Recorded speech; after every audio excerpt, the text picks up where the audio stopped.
Seneca on the Stoic power of being alone. Stoicism. Most men are not afraid of failure.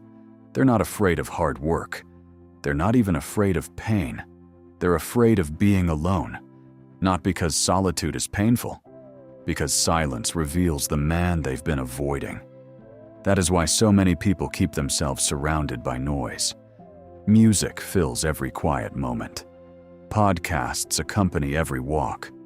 Social media occupies every empty minute. Television plays in the background. Messages never stop. Notifications never stop.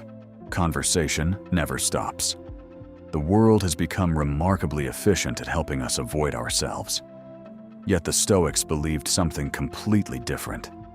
Seneca believed that the moment you become comfortable in your own company, the world loses one of its greatest powers over you. Most people assume freedom means having unlimited choices.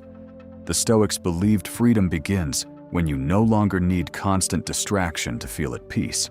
Think about the last time you sat alone with absolutely nothing demanding your attention.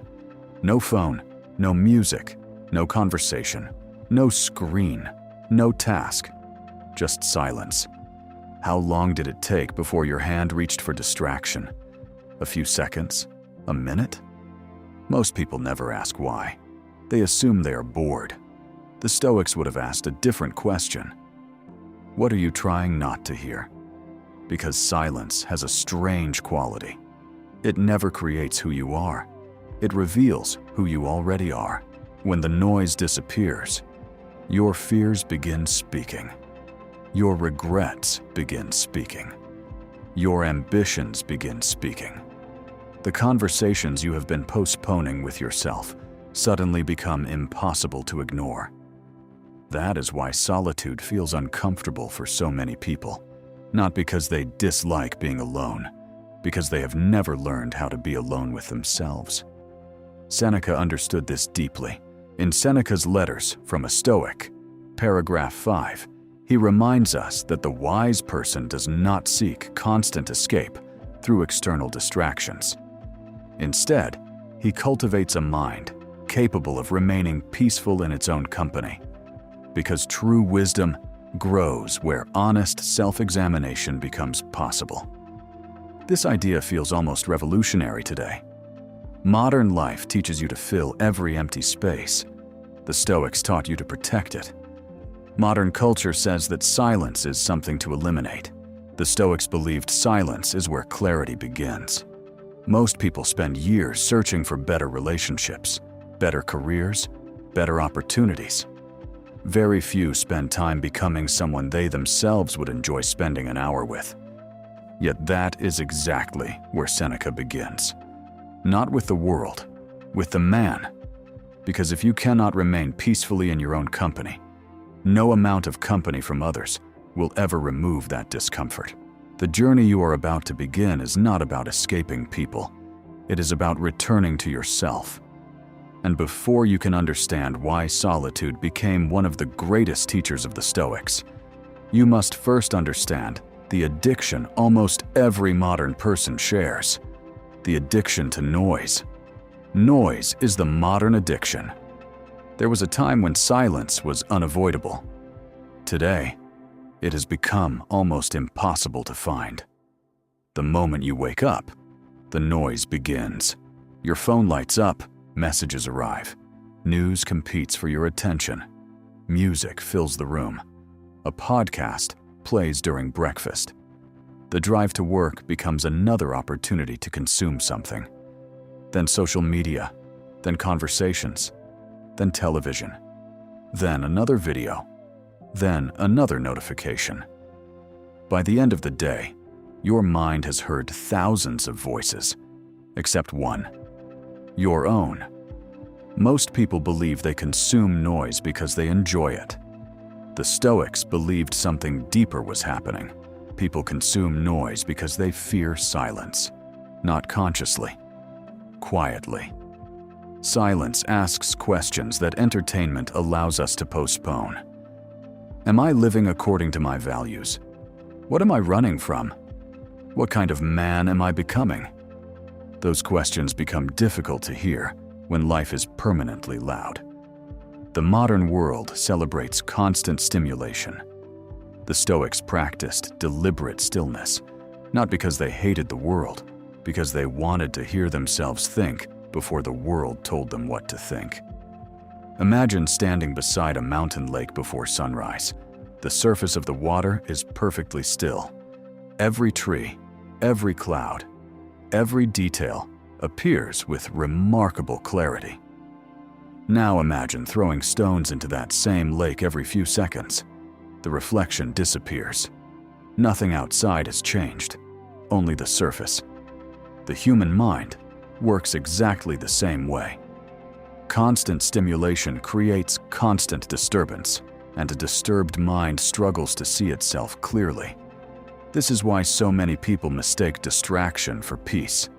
They say, "I feel better when I'm busy. I can't sit still. I always need something playing."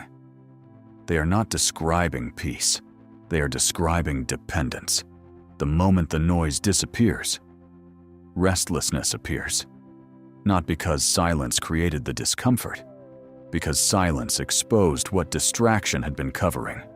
The Stoics intentionally removed that noise. They walked alone. They reflected before sleeping. They welcomed moments with no audience, no entertainment, no performance. Only thought. Only observation. Only honesty. Seneca understood that wisdom cannot grow in a mind that is constantly interrupted. In Seneca's Letters from a Stoic, paragraph 5, he reminds us that the wise person protects the condition of his mind by withdrawing from unnecessary distractions and returning to quiet reflection. It is in these undisturbed moments that reason becomes stronger than impulse, and self-knowledge begins to emerge. Think about the last hour you spent completely alone. No music, no scrolling, no conversation, no background noise. Only your own thoughts. For many people, that feels uncomfortable, not because they dislike silence, because silence removes every place to hide. The Stoic gradually learns to welcome that feeling. He understands that every moment of quiet is an opportunity to notice what has been ignored, to question what has been accepted without examination, to strengthen the relationship that matters more than any other, the relationship with himself. Because the greatest conversation you will ever have is the one no one else will ever hear, and that conversation leads to an uncomfortable discovery. Most people spend their entire lives getting to know everyone around them, while remaining complete strangers to themselves. The stranger living inside you? Most people spend their entire lives learning about other people. They know their friends, their colleagues, their neighbors, their favorite athletes, their favorite actors. They know what everyone else believes, what everyone else is doing, what everyone else thinks. Yet they remain complete strangers to the one person they will spend every second of their lives with, themselves. This is one of the quiet tragedies Seneca wanted us to recognize. A man can become highly educated, exceptionally successful, widely respected, and still never truly know his own mind. Why? Because self-knowledge requires something that modern life rarely allows. Solitude. Not occasional solitude. Honest solitude. The kind where there is nowhere to hide. Imagine spending your entire life talking to everyone except one person. Then one day, discovering that person was your greatest teacher all along. That is exactly how many people live. They become experts in reading others. Yet they cannot explain why they become angry so quickly. Why certain opinions hurt them so deeply, why they keep repeating the same mistakes, why they continue chasing things that never satisfy them. The answers have always existed. They simply never remained quiet long enough to hear them. The Stoics believed solitude was not an escape from the world, it was an investigation of the self. Every moment alone became an opportunity to ask difficult questions. What truly matters to me? What am I afraid of? What am I pretending not to know? What kind of man am I becoming through my daily habits? Those questions rarely receive honest answers in the middle of constant conversation. They require silence. They require patience. Above all, they require courage. Because self-knowledge is rarely comfortable. Sometimes you discover that your confidence depends too much on praise. Sometimes you realize your ambition has been driven by comparison rather than purpose. Sometimes you uncover fears that have quietly directed your decisions for years. The Stoic never runs from those discoveries. He welcomes them, because you cannot improve a man you refuse to understand. Imagine entering an unfamiliar house in complete darkness. You keep stumbling over furniture. You blame the house. Then someone switches on the light. Nothing inside the house changes, only your ability to see it. Self-awareness works exactly the same way. The purpose of solitude is not to create a different person. It is to illuminate the person already there. Seneca understood this deeply. In Seneca's Letters from a Stoic, paragraph 5, he encourages the practice of withdrawing into honest reflection, reminding us that wisdom begins when a person examines his own thoughts with sincerity rather than constantly seeking distraction. A man who knows himself becomes far less vulnerable to confusion, impulse, and the opinions of others. This is why the Stoics never feared being alone.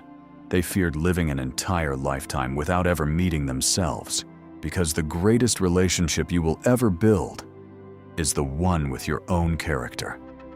And once that relationship begins to grow, you discover something surprising.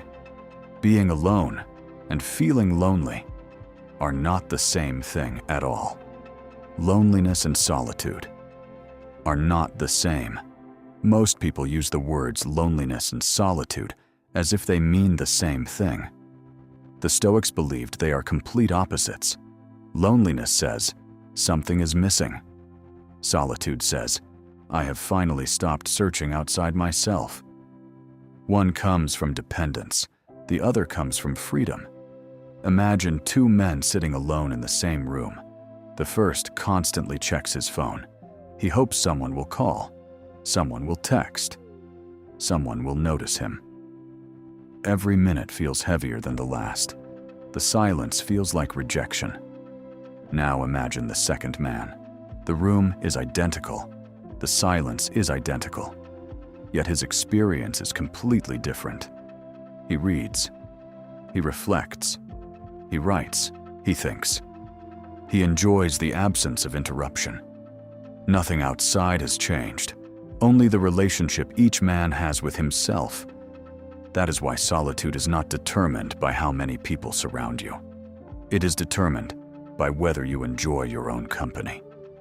Many people are surrounded by friends, yet feel profoundly lonely. Others spend hours by themselves, yet experience complete peace. The difference is not social, it is internal. The Stoics understood that loneliness is often the result of believing another person must complete what only character can provide. If your happiness depends entirely on another human being, your peace becomes fragile. If your confidence depends on constant reassurance, your confidence belongs to someone else.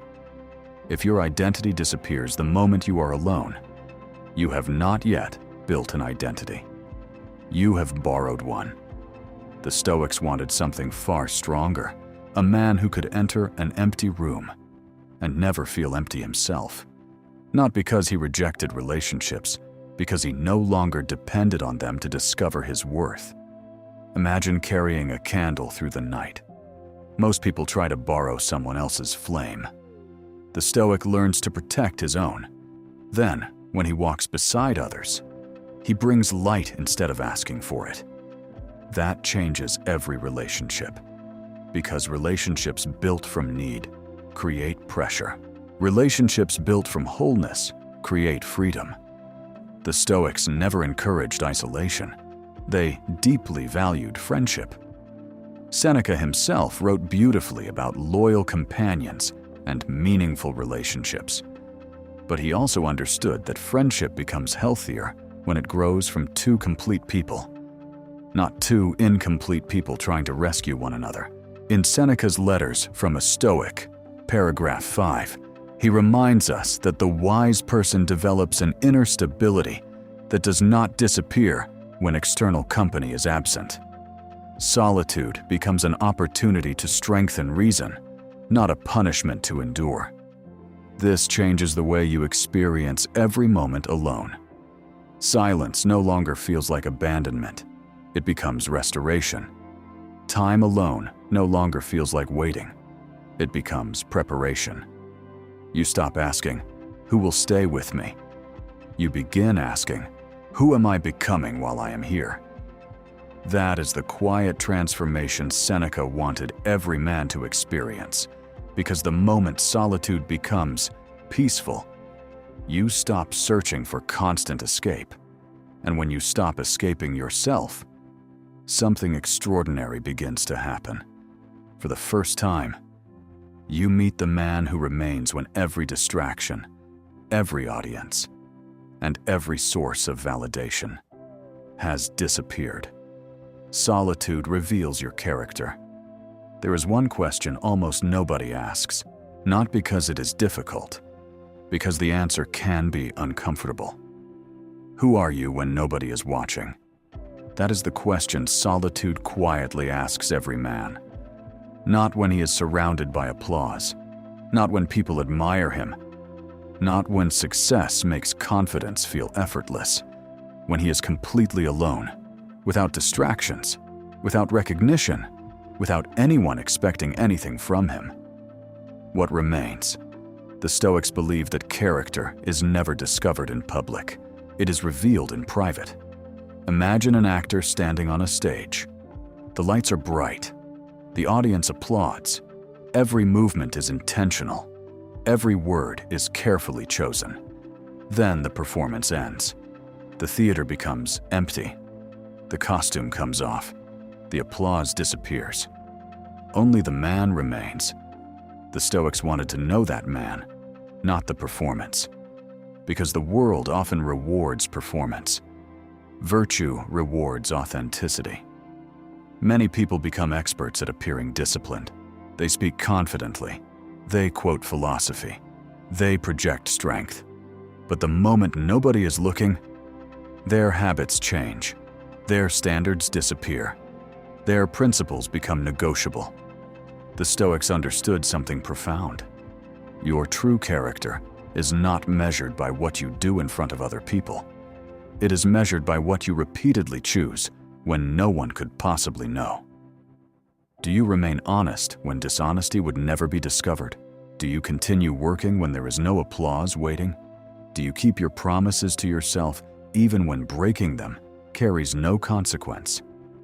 That is where character is formed, not in extraordinary moments, in ordinary moments experienced alone.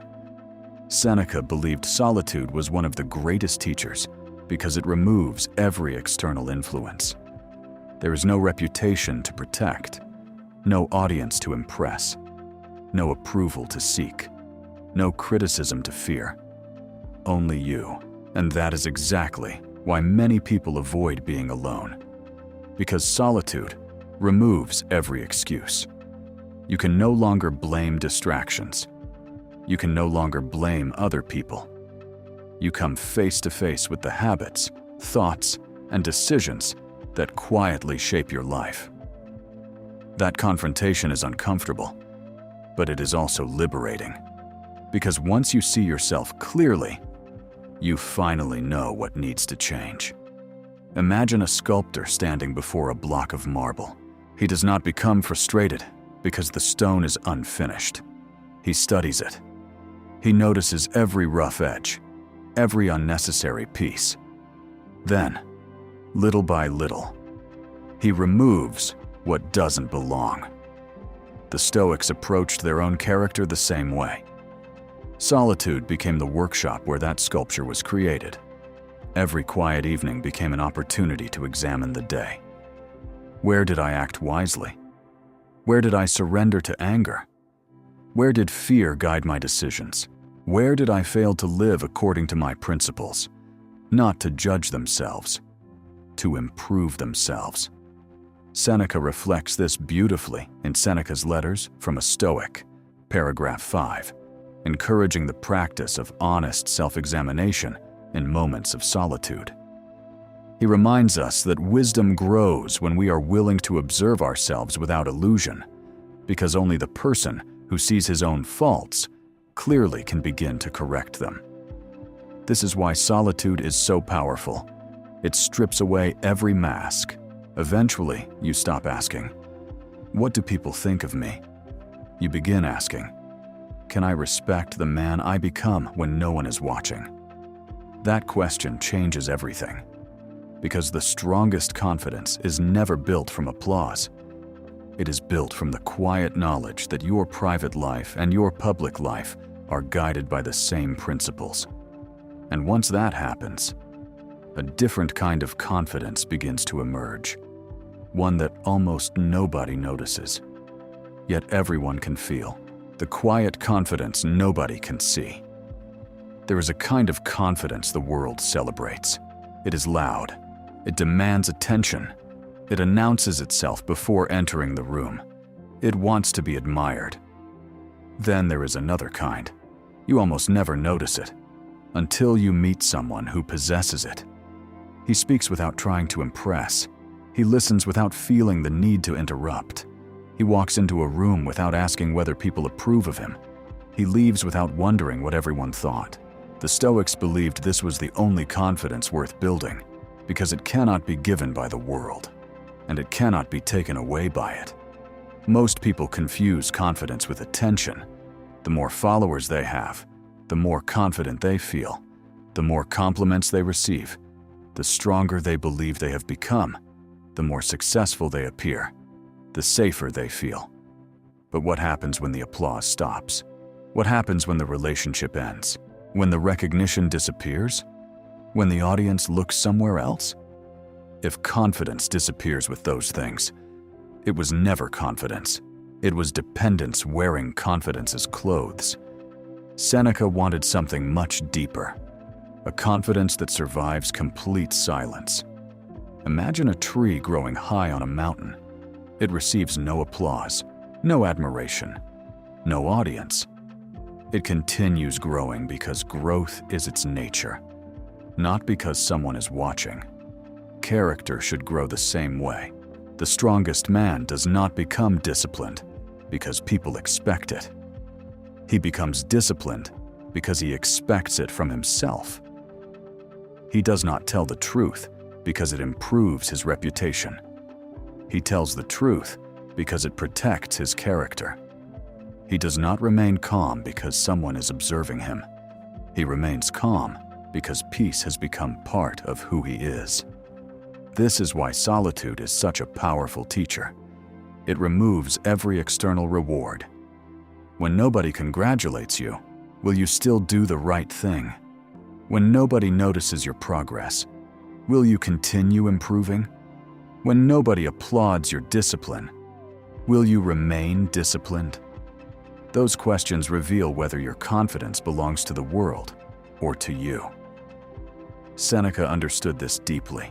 In Seneca's Letters from a Stoic, paragraph 5, he reminds us that the wise person does not depend on public approval to recognize his own progress. His greatest witness is his own conscience. His greatest reward is knowing that he has acted according to reason, even if no one else ever notices. That changes everything. You stop chasing admiration. You begin earning self-respect. You stop asking, "How do I appear?" You begin asking, "Who am I becoming?" The difference is profound. Appearance depends on other people. Character depends on you. Little by little, the opinions of strangers lose their weight. Comparison begins disappearing. Validation becomes unnecessary. You discover that the most valuable compliment is not something another person says. It is the quiet moment before sleep. when you know you remained faithful to your principles. That is confidence. Silent, invisible, unshakable. And once your confidence no longer depends on what the world gives you, you discover another kind of freedom. The less you need from the world, the less power the world has over you. The freedom of needing less. Most people spend their lives trying to gain more. More money, more success, more recognition, more certainty, more approval. The Stoics asked a different question. What can I stop needing? Because every unnecessary need quietly becomes another chain. Think about the things people believe they cannot live without. Constant attention, immediate replies, being understood by everyone, always being included, always being appreciated, always feeling important. The more your peace depends on these things, the easier your peace becomes to control. Imagine holding 10 ropes. Each rope is tied to something outside yourself. One rope leads to another person's opinion, another to your career, another to your relationship, another to your reputation, another to your possessions. The wind changes direction. Every rope pulls you somewhere different. You call it stress. The Stoics called it dependence.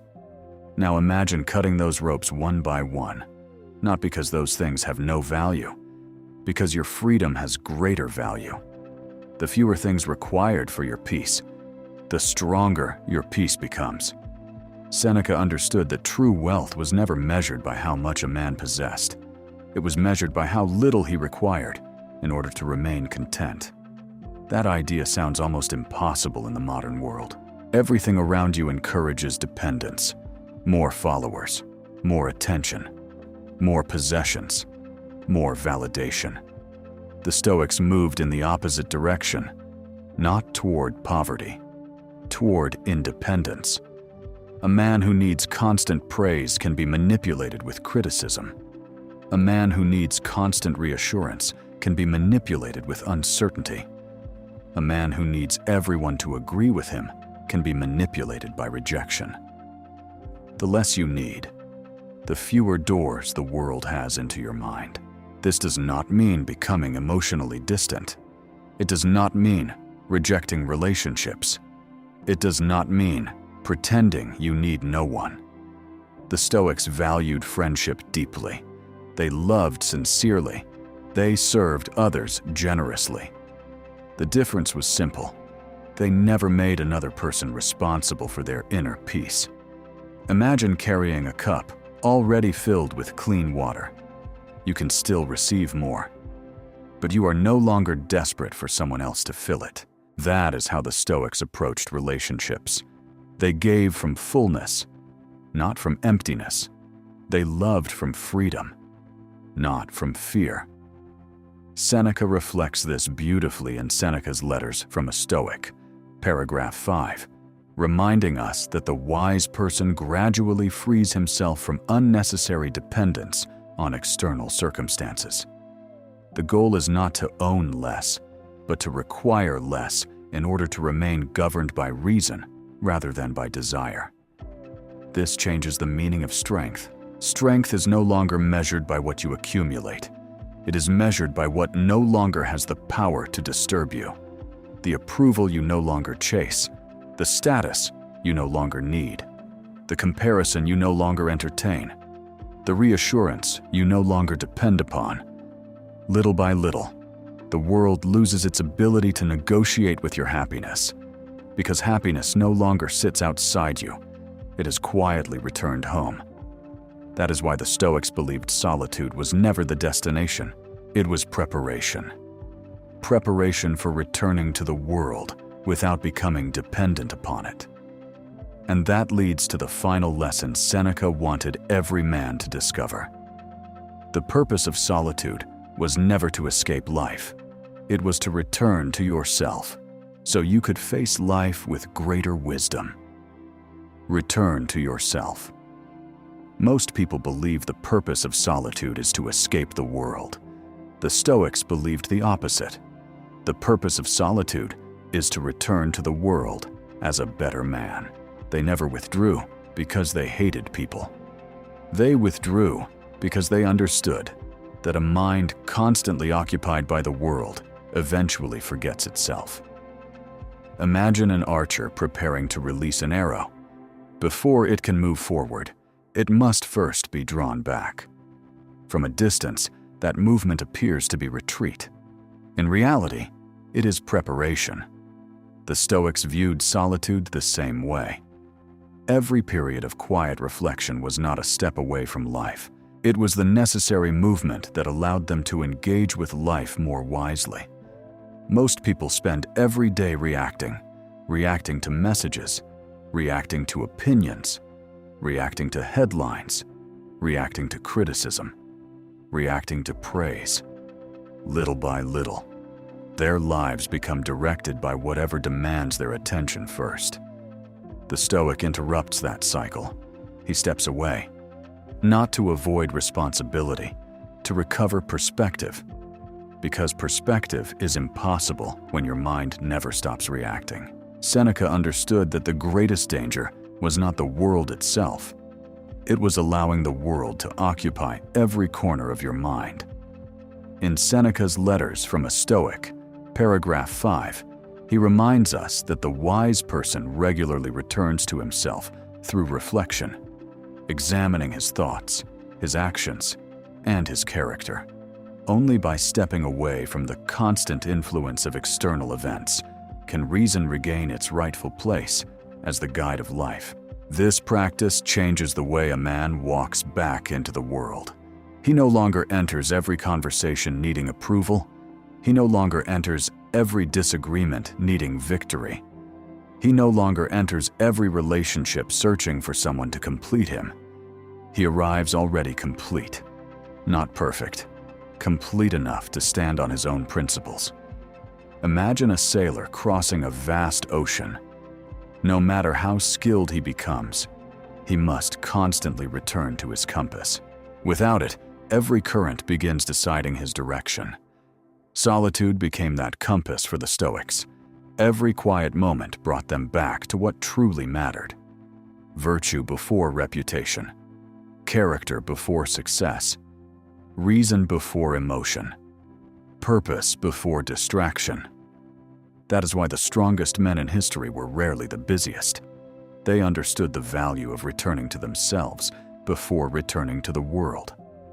The modern world teaches you to seek every answer outside yourself.